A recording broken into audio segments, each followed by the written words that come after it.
Better marketing, better leads. Drive more qualified leads and get more sales from the first click to the final close with a winning digital marketing strategy from Dealer.com. Hey, it's Daily Drive, executive producer Jake Neer here in Detroit. On today's bonus episode of the show, we'll hear some interesting, maybe even counterintuitive findings, if I should be so bold, from a recent survey about auto shows in 2025. But first, earlier in the week, you heard the first part of my conversation with our own Lawrence Iliff about Slate, the affordable EV startup backed by Jeff Bezos. We talked about the company's novel plan to contract with independent repair shops instead of fixing its cars through its own facilities. If you haven't heard that yet, go back, check it out. It's a fascinating look at Slate's plans. In this part of the conversation, Lonnie and I talk about why the new automaker isn't interested in getting all high-tech or throwing itself into the self-driving space like other EV startups. Here's that part of the conversation. So, Lonnie, one thing that I wanted to make sure that we talked about is Slate CEO Chris Barman was at an event that you were recently at as well, and you got some interesting tidbits about lots of things that Slate, or at least some things that Slate has no intention to get into. One of them being self-driving. What did the CEO say about that? Well, it was really interesting because she was very blunt. She was asked, what about autonomous driving? That's the big thing right now. Rivian wants to do autonomous driving. Tesla's doing autonomous driving. Lucid just has an autonomous driving deal. She said, we're not interested. And then like software-defined vehicles and Rivian and Volkswagen are doing this thing where they have this zonal architecture that rather than having 100 chips on every little thing in the car, it uses, processors in like 3 zones that control all the electronics. And she said, we're not interested in that either. We're using kind of an old school network. We're focused on the basic experience of car ownership and making that accessible.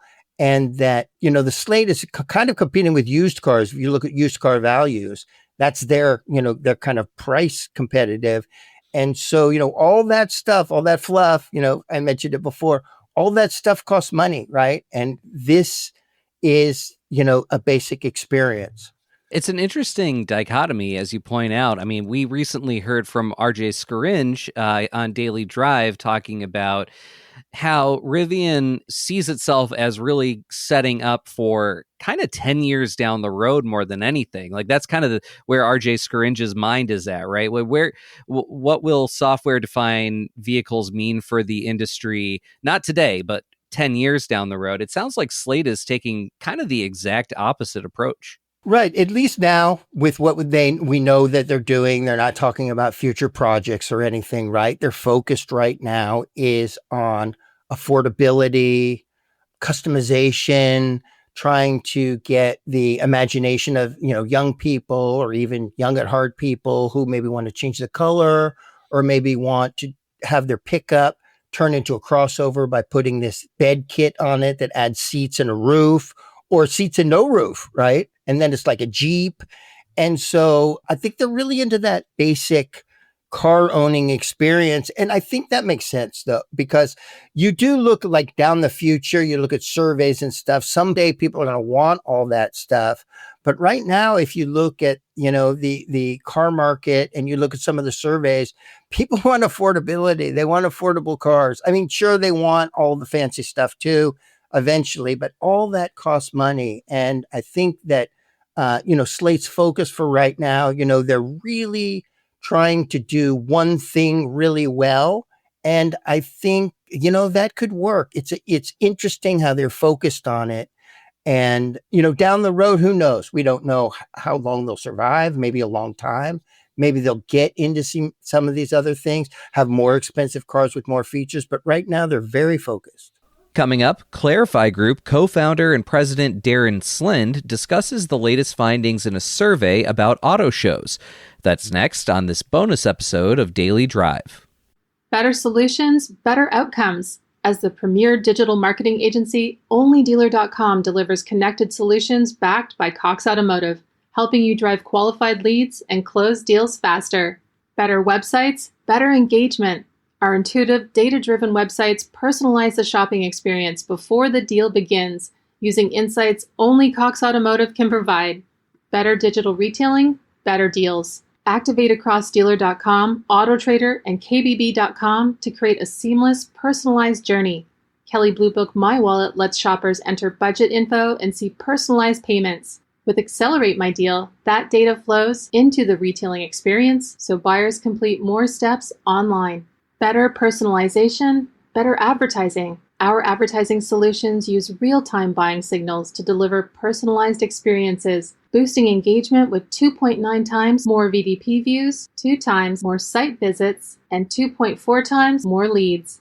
Stand out from your competition with a custom-built digital marketing strategy, better search visibility, and local reach. Dealer.com by Cox Automotive. Drive more leads, close deals faster. Welcome back. On a recent episode of the Automotive News Canada podcast, publisher Tim Dimopoulos talks with Darren Slind, president of Clarify Group, which recently conducted a survey about auto shows. It was commissioned by the Canadian International Auto Show, the Los Angeles Auto Show, and the New York International Auto Show, and it has some pretty surprising findings. Here's a piece of that conversation. So, Darren, your new research challenges the idea that car buyers have moved entirely online. What do the findings tell us about why the in-person auto show experience still matters so much in 2026? Well, Tim, we know from not only this visitor experience research, but other work that we've been doing, that the new vehicle buying journey is really a blend of both the online and the in-person. When you consider the steps through the buying journey for most consumers. In fact, only a relatively small minority of shoppers would be either all digital or all in person. The vast majority, it's a blend. And so for the auto show, and particularly the large multi-day, multifaceted shows like the ones we're talking about today, including the Canadian International Auto Show in Toronto, the New York International Auto Show, and the Los Angeles Auto Show, they offer consumers an unrivaled opportunity to see and to learn and to drive new vehicles that are of interest to them in one place. That's the key, and at one time. And in fact, the data goes on to suggest that the average visitor at these shows is spending over 4 hours and combined having something like 9 plus in-vehicle experiences. So if you consider the cost for an OEM or a large dealer group to replicate that kind of consumer engagement outside of an auto show, it would be prohibitive.